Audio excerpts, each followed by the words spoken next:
నిన్న 23వ తారీఖు సాయంత్రం అనగా రాత్రి 9:30 ప్రాంతంలో మేడి ఉపేందర్ అనే వ్యక్తి వాళ్ళ పెదనాయన ఆరోగ్యం బాలేక కాళ్ళు ఫ్రాక్చర్ అయితే హాస్పిటల్ పోయి తీసుకొచ్చిన సందర్భంగా తీసుకొచ్చి ఇంట్లో దించుదామని వెహికల్ ఇంటి ముందర ఆపుకుంటే వెనకకెళ్ళి వచ్చి కొంతమంది వ్యక్తులు బండిని తొందరగా పక్క పెట్టని చెప్పి హార్న్ కొట్టి బండి తీయకుండా పేషెంట్ దించకముందే ప్రదీప్ అనే వ్యక్తి మరి ఇష్టానుసారంగా అతని యొక్క మనుమన్ని తల మీదకెళ్ళి బాధడం జరిగింది రాడుతోటి.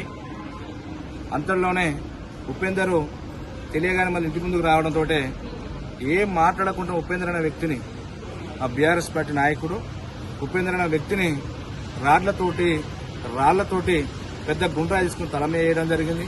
అక్కడే టెంట్ కర్లకు సంబంధించిన రాడ్లు ఏదైతే ఇనుప రాడ్లు ఉంటాయో ఆ రాడ్లతోటి తల మీద చెస్ట్ మీద దవడ మీద కూడా 2 దిక్కులు వేయడం జరిగింది.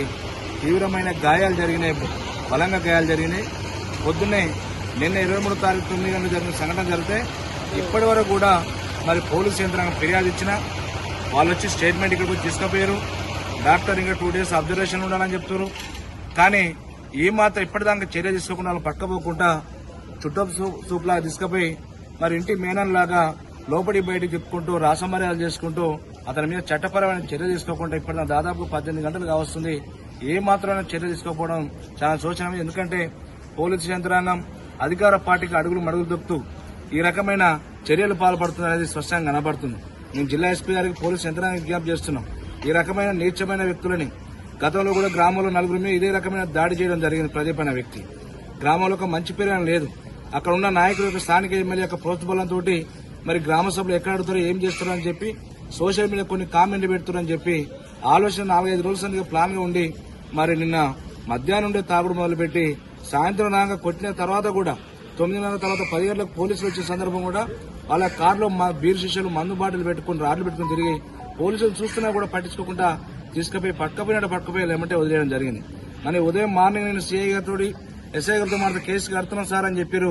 ఇప్పటికీ 8-9 గంటలుగా వస్తుంది, ఇంతవరకు కూడా కేసు కట్టాలి. అంటే పోలీసుల యొక్క వైఖరి మొండి వైఖరి ఏ రకంగా ఉందో దీనికి స్పష్టంగా అర్థమవుతుంది.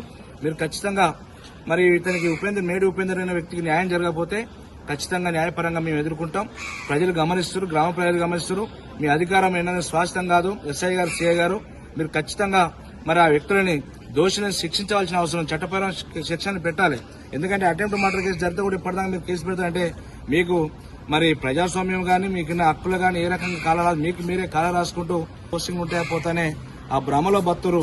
ఖచ్చితంగా మా ప్రభుత్వం వచ్చినాక మీరు ఏ రకమైన ఇబ్బందులు ఎదుర్కొంటారనే సంగతి కూడా చూడవలసి వస్తుంది. ఈ రకమైన నీచానికి పాల్పడుతున్న యంత్రాంగం మీరు ఎవరిని కాపాడుతారు, ఎవరికి రక్షణ కల్పిస్తారని స్పష్టంగా కనిపిస్తుంది. ఓ దొంగలకో రౌడీలకో లఫంగిలకు లఫుట్ నాకుడుగా మీరు రక్షణ కల్పించుకుంటే ఇలా ప్రజాస్వామ్యాన్ని కొని చేస్తూ తప్పితే మరొక జిల్లా ఎస్పీ గారు కూడా విజ్ఞప్తి చేస్తున్నాం. మీరు ఖచ్చితంగా చట్టపరమైన చర్య తీసుకోవాలి. ఈ ధర్మ ఎస్ఐ అంటే వ్యక్తి మీద కూడా మీరు చర్య తీసుకోవాలి. ఎందుకంటే 18 గంటలైనా కూడా అటువంటి మర్డర్ చేస్తే ప్రాణాపాయంతో మరి అటు ఇటు ఉన్న పరిస్థితుల్లో కోమాలో పోయే పరిస్థితుల్లో కూడా డాక్టర్ ఇంకా 2-3 రోజులకు చెప్పలేని పరిస్థితి అంటుంటే ఇప్పటిదాకా చర్య తీసుకోవాలంటే ఈ ఎస్ఐ మీద కూడా చర్య తీసుకోవాలని చెప్పి జిల్లా ఎస్పీ గారు విజ్ఞప్తి చేస్తున్నారు.